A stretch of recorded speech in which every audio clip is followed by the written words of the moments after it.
bertanya, Pak. Assalamualaikum warahmatullahi wabarakatuh. Saya Pipit ingin bertanya.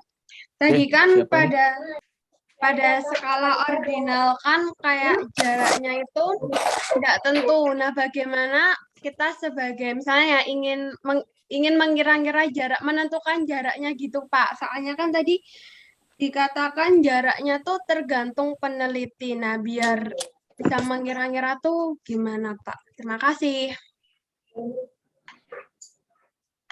Baik, terima kasih pertanyaannya Mbak Pipit. Ya. Mungkin lebih baik saya akan beri contoh dulu ya. Sebentar. Misalkan ini ya Mbak Pipit ya.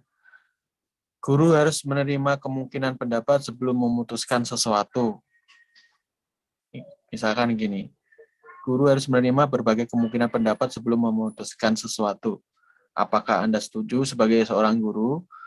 Nah, apakah tidak? Nah, dari statement ini, saya ingin melihat open-minded dari seorang guru. Apakah guru itu berpikiran terbuka atau bagaimana? Nanti ada klasifikasinya. Nah, sehingga saya akan membuat skala Likert. Ya, skala Likert itu dari tidak setuju sampai setuju. Nah, kemudian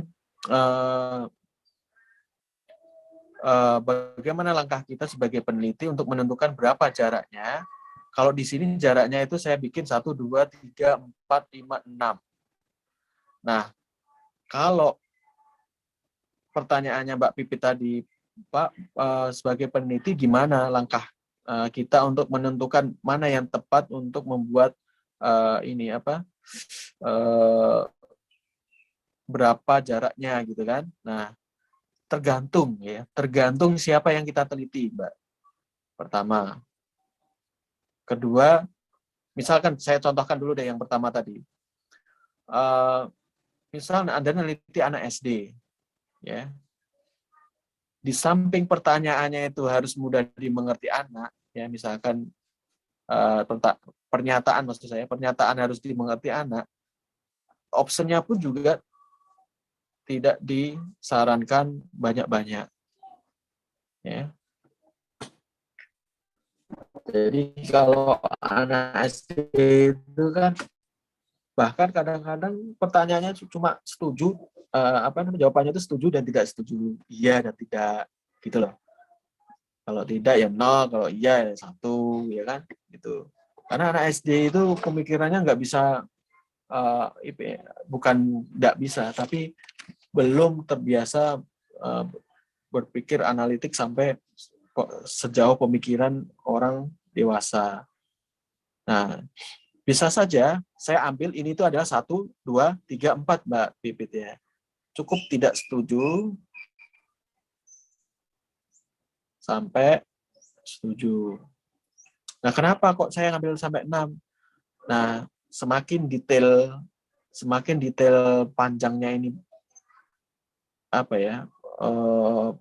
pilihannya semakin banyak kalau menurut kami. Ya, selama saya meneliti itu jawabannya lebih bervariasi. Ya. Kalau tadi kalau di anak SD kan jawabannya iya, tidak, setuju, tidak setuju.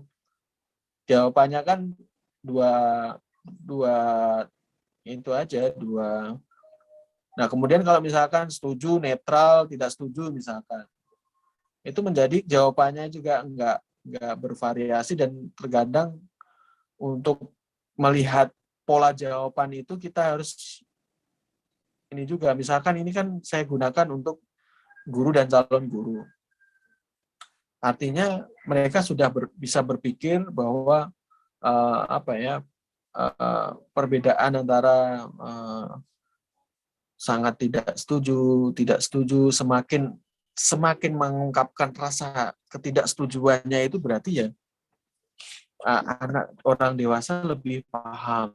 Semakin detail, semakin bervariasi jawaban kita. Ya, itu. Hanya saja kita juga harus ini ya rasional juga, jangan semakin detail tapi panjang. Kalau ini kan setahu saya itu beberapa skala Likert itu paling panjang itu 7. Kalau mau buat lebih panjang lagi ya monggo, tetapi kan bisa nggak Anda menjabarkan 1 sampai 8 atau 1 sampai 10 itu? Ada bedanya nggak gitu? Kalau jangan-jangan nggak ada bedanya antara misalkan sangat tidak setuju dengan tidak setuju. Nah, di antara sangat tidak setuju dengan tidak setuju itu apalagi? Misalkan kalau ada ya monggo boleh. Boleh gitu Mbak Pipit ya. Kalau jawaban saya ya. Semoga menjawab ya. Jadi Terima kasih Pak yang Yogi. pertama itu yang pertama adalah siapa audiens kita. Yang kita survei itu siapa? Yang kita teliti itu siapa? Apakah orang dewasa atau anak-anak gitu ya. Kalau anak-anak disuruh ngisi yang 10 itu ya ya malah ini nggak mau ngisi malah kalau anak-anak kelas bawah. Iya. Jangankan ngisi, kan Anda suruh bacain. Ya, kan Anda suruh jelasin 1 sampai 10 itu. Mabuk sendiri Anda kalau apa namanya buat angket sampai 1-10 itu untuk anak SD ya. Nah, jadi disesuaikan konteksnya. Kemudian pertanyaannya apa ya. Panjang pertanyaannya juga dilihat. Banyak kok hal yang perlu diperhatikan, Mbak. Jadi siapa yang kita hadapi, kemudian pertanyaannya seperti apa, ya, kemudian panjang pertanyaannya, misalkan ada 50 pertanyaan, gitu ya, Mbak Pipit ya. Kalau misalkan option jawabannya terlalu banyak, ya mungkin untuk anak SMP, SMA kurang efisien. Kalau anak guru, ya, kemudian kok anak guru. Kalau guru atau mungkin mahasiswa, ya, itu sudah ini ya, sudah berpikirnya udah. Oke, gitu. Ada yang lain mungkin sebelum saya lanjutkan? Saya Bapak izin bertanya. Boleh Mbak Nur Rahmi ya. Ya. Tadi sudah dijelaskan 3 level untuk pengukurannya. Jadi pertanyaannya itu dari ketiga level itu, mana yang lebih atau yang paling efektif jika digunakan dalam penelitian gitu Bapak. Terus bisakah untuk 3 level pengukuran itu digunakan dalam satu penelitian? Jadi dalam satu penelitian menggunakan 2-3 level. Seperti itu pertanyaan Bapak. Terima kasih. Ya, terima kasih Mbak Nur Rahmi ya, pertanyaannya bagus-bagus ya, termasuk Mbak Pipi tadi. Oke, jawaban yang pertama, pertanyaan yang pertama itu mana yang lebih baik? Kalau dipandang dari statistik ya, Mbak Nur Rahmi, kalau dilihat dari statistiknya paling baik adalah yang paling ujung tadi, yang terakhir kita pelajari adalah interval rasio. Kalau secara statistik loh ya, karena perhitungannya statistik menjadi tidak bias, ya. Tetapi kalau secara konteks penelitian, tidak semua apa yang kita ukur itu berwujud data skala interval. Misalkan saya menilai sikap Mbak Nur Rahmi terhadap mata pelajaran statistika, ya nanti kan ada di Monef, gimana sikapmu terhadap pelajaran statistik atau mata kuliah statistik. Tidak bisa memakai interval, ya harus ada misalkan jawabannya antusias, tidak antusias, misalkan biasa saja, misalkan. Nah itu semua data ordinal. Nah, tergantung konteks penelitiannya. Kalau dari sudut pandang penelitian, kalau dari sudut pandang statistik, yang paling baik ya memang interval. Untuk diuji statistiknya itu paling tidak bias gitu ya. Tidak bias itu artinya valid gitu ya. Valid itu artinya benar. Ya. Jadi itu. Kemudian pertanyaan kedua, apakah mungkin setiap satu penelitian itu menggunakan 3 jenis itu? Sangat mungkin. Ya, sangat mungkin. Misalkan Anda melakukan penelitian kuantitatif. Misalkan Anda ingin menguji pengaruh gate discovery dalam pembelajaran matematika ditinjau dari misalkan motivasi atau apa. Nah, pertama Anda harus menilai hasil belajar matematikanya dulu. Itu kan masuk dalam ranah apa? Kalau dalam pengukuran hasil belajar matematika itu, Mbak Nurahmi. Dari 3 level itu masuk ranah apa kalau hasil belajar matematika? Ordinal. Nah, kalau ordinal itu jaraknya ini masih semu ya, masih.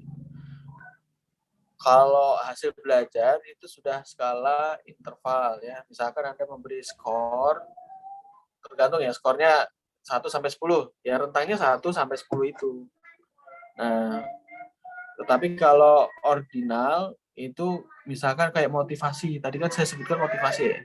Nah, motivasi misalkan Anda bertanya, ada pernyataan bahwa matematika memunculkan antusias saya untuk maju ke depan, misalkan.